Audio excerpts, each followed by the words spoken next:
નમસ્કાર મિત્રો, Niva medical YouTube ચેનલમાં આપ સૌનું સ્વાગત છે। લાસ્ટ સેશનમાં આપણે જે કોમ્યુનિટી હેલ્થ નર્સિંગ અને ફંડામેન્ટલ ઓફ નર્સિંગ છે તેના સબ્જેક્ટના સુપર મોસ્ટ આઈપી ટોપિક છે તે ઘણા બધા ટોપિકની આપણે ચર્ચા કરી ચૂક્યા છીએ। લાસ્ટ સેશનમાં એન્ટીનેટર, પોસ્ટનેટર, ઇન્ટરનેટર છે કોમ્યુનિટી હેલ્થ નર્સિંગનો ટોપિક તેના સુપર મોસ્ટ આઈપી પોઈન્ટ છે તેની ચર્ચા આપણે કરી ચૂક્યા છીએ। આ સેશનમાં તેવો જ super most IP topic community health નર્સિંગમાં હેલ્થ પ્રોબ્લેમ ઓફ ઇન્ડિયા એટલે કે ભારતીય આરોગ્યની જે સમસ્યાઓ છે તે એટલે કે હેલ્થ પ્રોબ્લેમ ઓફ ઇન્ડિયા, તો તેના રિલેટેડ છે આપણે ચર્ચા અથવા તો માહિતી મેળવવાના છીએ। તેમાં આપણે કોમ્યુનિકેબલ ડિસીઝ પ્રોબ્લેમ છે, પછી નોન કોમ્યુનિકેબલ ડિસીઝ પ્રોબ્લેમ છે, પછી ન્યુટ્રિશન પ્રોબ્લેમ છે, એન્વાયરમેન્ટ છે, પોપ્યુલેશન છે, તમામ પાસાઓ છે તેની આપણે ચર્ચા કરવાના છીએ।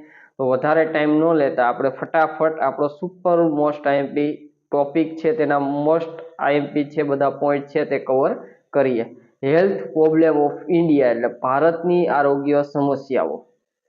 Health related major problem in India are એટલે ભારતમાં આરોગ્ય સંબંધિત મુખ્ય સમસ્યાઓ એટલે કે health related major problem in India are communicable disease problem એટલે કે ચેપી રોગની સમસ્યાઓ। એક તો ચેપી રોગની સમસ્યા છે અને બિનચેપી એટલે કોમ્યુનિકેબલ ડિસીઝ અને નોન કોમ્યુનિકેબલ ડિસીઝ। તેમાં આપણે communicable disease problem communicable disease problem છે તેમાં જોઈએ it is a consider has a major health problem in India today એટલે કે આજે ભારતમાં તે એક મુખ્ય આરોગ્ય સમસ્યા માનવામાં આવે છે।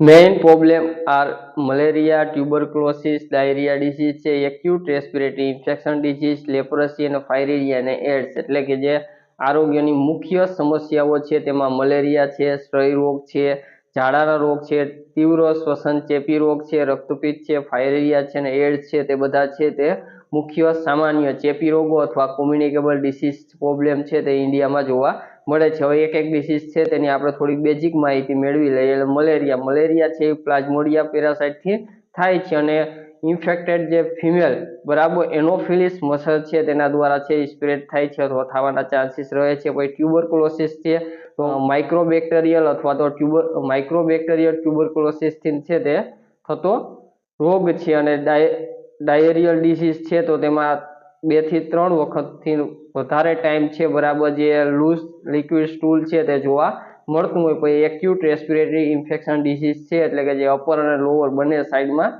હોઈ શકે છે એટલે કે જે લંગ્સ છે, બ્રોન્કાઇટિસ છે તેમાં બધામાં છે ઇન્ફેક્શન છે તે લાગવાથી થતો રોગ છે। પછી લેપ્રસી એટલે કે જેને હેન્સલ રોગ પણ કહેવામાં આવે છે જે માઇક્રોબેક્ટેરિયા લેપ્રેથી થતો જોવા મળે છે। ત્યાર પછીને એડ્સ એટલે એક્વાયર્ડ ઇમ્યુનોડેફિશિયન્સી સિન્ડ્રોમ જે એચઆઈવીનું લાસ્ટ સ્ટેજ એટલે સિવિયર સ્ટેજ છે તે ગણવામાં આવે છે એટલે કે જે સિવિયર ડેમેજ કરે છે ને તો આપણી ઇમ્યુનિટી સિસ્ટમ એટલે કે રોગ પ્રતિકારક સિસ્ટમ છે તેને સિવિયર ડેમેજ કરવામાં આવે છે। જાન્યુઆરી 2026 સુધીમાં બરાબર કોવિડ-19 પછી જે ટીબી અથવા ટ્યુબરક્લોસિસ છે તે વિશ્વનો અગ્રણી ચેપી કિલર રહ્યો છે એટલે બધાથી આગળ છે એ ચેપી કિલર રોગ તરીકે તેને ઓળખવામાં આવે છે। અને વિશ્વ સ્તરે જે પ્રયાસો નવા કેસો છે તે થોડા ધીમો અથવા ઘટાડો જોવા મળ્યો છે જેમાં તો ટીબીમાં।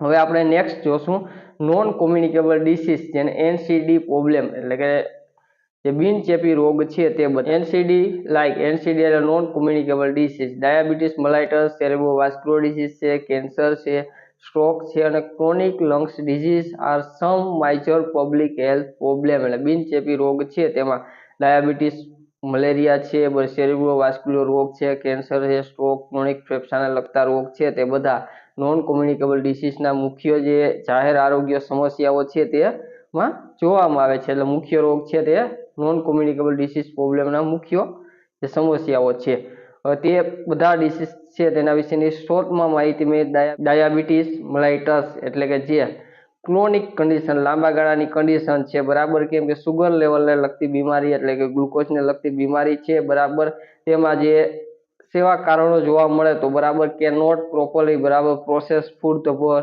એનર્જી બરાબર એનર્જી માટે પ્રોપરલી ફૂડ છે તે પ્રોપર ન થતું, પેન્ક્રિયાસ છે તે ઇન્સ્યુલિન પ્રોપર બનાવતું નથી તેવી સમસ્યાઓમાં છે બરાબર, ડાયાબિટીસ જોવા મળતી હોય, પછી સેરેબ્રોવાસ્ક્યુલર ડિસીઝ છે અથવા તો સ્ટ્રોક છે, તો તેમાં કન્ડિશન છે તે અફેક્ટ છે એ બ્લડ જે ફ્લો છે તેમાં કરે છે, અને જે બ્રેઇન છે તેને પૂરતું બ્લડ છે તે મળતું ના હોય, એટલે તેવી કન્ડિશનમાં છે તે સ્ટ્રોક અથવા તો બ્રેઇન અટેક છે તે આવી શકે છે, બરાબર. જે તેમાં કારણો કેવા હોવા જોઈએ, તો કારણો છે તેમાં એક કોટ એટલે કે જે ગઠન થઈ જાય અથવા તો બ્લડ વેસલ છે તે બુસ્ટ થઈ જાય અથવા તો ફાટી જાય, તેવી સ્થિતિમાં છે સેરેબ્રોવાસ્ક્યુલર ડિસીઝ અથવા તો સ્ટ્રોક છે તેના ચાન્સ રહે છે. ત્યાર પછી કેન્સર, બરાબર, એટલે અબનોર્મલ સેલ ગ્રો એટલે અનકન્ટ્રોલેબલ સ્પ્રેડ થાય, બરાબર, કંટ્રોલ ન કરી શકાય અને જે ફટોફટ છે એ સ્પ્રેડ થતા હોય છે. જે કોમનલી વધારે પડતા જે કેન્સરના કેસીસ જોવા મળે છે, તો તેમાં બ્રેસ્ટ છે, લંગ્સ છે, પ્રોસ્ટેટ છે, બરાબર, તેવા બધા કેસીસ છે તે કે કેન્સરના જોવા મળતા હોય, મોસ્ટ કોમન કેન્સર જે જોવા મળે તે. ત્યાર પછી આપણે જોઈએ ક્રોનિક લંગ્સ ડિસીઝ એટલે કે જે ફેફસા છે તેનો લાંબા ગાળા ક્રોનિક ડિસીઝ છે, તેમાં તો ક્રોનિક રેસ્પિરેટરી ડિસીઝ છે તે જોવા મળતા હોય, જેમાં COPD છે એટલે કે ક્રોનિક ઓબ્સ્ટ્રક્ટિવ પલ્મોનરી ડિસીઝ છે, અને અસ્થમા છે, બરાબર, તેવી સ્થિતિઓ છે એનો સમાવેશ થતો હોય છે. હવે ન્યુટ્રિશનલ પ્રોબ્લેમ એટલે કે પોષણ સમસ્યા, બરાબર, પોષણ સમસ્યામાં પ્રોટીન એનર્જી માલ ન્યુટ્રિશન એટલે ફૂડ ગેપ, પ્રોટીન ઉર્જા છે એનું કુપોષણ ખોરાકનું અંતરના લીધે જોવા મળે છે. પછી લો બર્થ વેઇટ એટલે LBW એટલે ઓછું જન્મ વજન, જન્મ સમયે ઓછું વજન જોવા મળતું હોય છે. ત્યાર પછી જેરોપ્થર્મિયા એટલે કે dryness of eye due to vitamin A deficiency with cause nutritional brightness, બરાબર, એટલે વિટામિન એ ની ઉણપને કારણે આંખની જે શુષ્કતા અથવા તો પોષણમાં અંધત્વનું કારણ બને છે, એટલે વિટામિન એ છે તેની ઉણપને લીધે છે, બરાબર, અથવા પોષણની ખામીને લીધે અંધત્વનું કારણ બને છે, જેને આપણે જેરોપ્થર્મિયા છે તે કહેવામાં આવે છે. ત્યાર પછી ન્યુટ્રિશનલ એનિમિયા એટલે કે પોષણના જે એનિમિયા છે તે, અને આયોડિન ડેફિશિયન્સી ડિસઓર્ડર જેને IDD કહેવામાં આવે છે, એટલે આયોડિન ઉણપને લીધે જોવા મળે છે. અને ઇન્વાયરમેન્ટલ સેનિટેશન પ્રોબ્લેમ એટલે પર્યાવરણીય સ્વચ્છતા છે તેને લગતી સમસ્યાઓ, બરાબર, વાતાવરણ પર્યાવરણ છે ઇન્વાયરમેન્ટ છે તેને લગતી.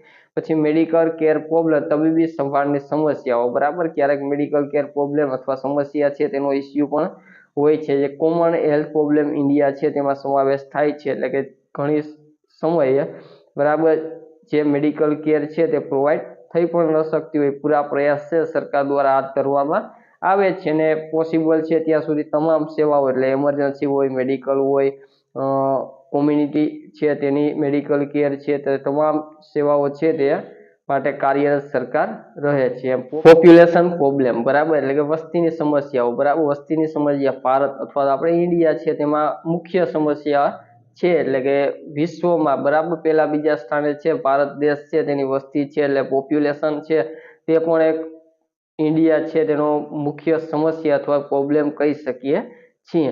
તો મિત્રો, આજે આપણે super most IMP community health નર્સિંગનો સુપર મોસ્ટ આઈએમપી ટોપિક એટલે કે જે હેલ્થ પ્રોબ્લેમ ઓફ ઇન્ડિયા છે તેની માહિતી મેળવી. તેમાં communicable, non communicable, nutrition problem, environment છે, મેડિકલ કેર છે, અને પોપ્યુલેશન નો જે પ્રોબ્લેમ છે તે તમામ પાસાઓ છે તેની આપણે ચર્ચા કરી છે. તો હજી સુધી નિવા મેડિકલ યુટ્યુબ ચેનલ છે એને લાઇક, શેર અને સબસ્ક્રાઇબ ના કરી જરૂર કરજો, જેથી તમામ જે મિત્રો છે જે ગવર્મેન્ટ એક્ઝામની પ્રિપેરેશન કરે છે અને હાલમાં જે સ્ટડી કરે છે તેને નિવા મેડિકલ યુટ્યુબ ચેનલ છે તે ઉપયોગી થાય અને તેમનો પણ સાથ અને સહયોગ નિવા મેડિકલ યુટ્યુબ ચેનલ છે તેને મળી રહે.